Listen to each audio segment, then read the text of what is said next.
हरिओम. नित्ययोग आनंद आपल्या यूट्यूब चॅनलमध्ये आपलं सर्वांचं स्वागत आहे. आज आपण योग म्हणजे काय याबद्दल माहिती घेणार आहोत. तर योग म्हणजे जुळणे किंवा एकत्र येणे असा त्याचा अर्थ होतो. तर आपल्याला आपला जो जीवात्मा आहे तो परमात्मा सोबत आपल्याला जोडायचा आहे, म्हणजेच आपल्याला योग करायचा आहे. तर महर्षी पतंजली यांच्या पतंजली योग सूत्रानुसार त्यांनी योगची व्याख्या अशी केली की योग हा चित्तवृत्ती निरोध, म्हणजेच काय की आपल्या चित्ताच्या वृत्ती आहेत यावर जर विवेकपूर्ण नियंत्रण ठेवलं तर आपला योग घडतो.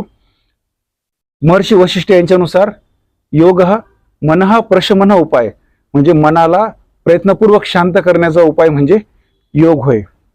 श्रीमद भगवद्गीता यामध्ये भगवान श्रीकृष्णांनी अर्जुनाला उपदेश केला आहे की बुद्धियुक्त जहातिह उभे सुकृत दुष्कृते तस्मात द्योगाय योग कर्म सुकौशलम.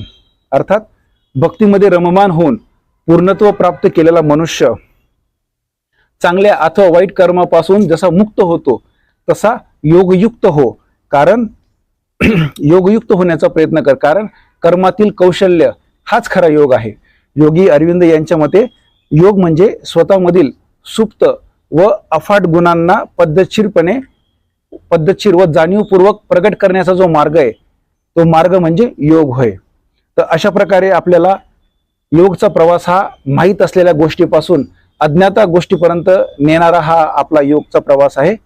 तर अशा प्रकारे आपण नित्य योग करूया, आपल्या जीवनामध्ये योग घडवूया, आणि एकदा आपल्या जीवनामध्ये योग घडला तर नित्य योग आनंद आपल्या जीवनामध्ये घडेल.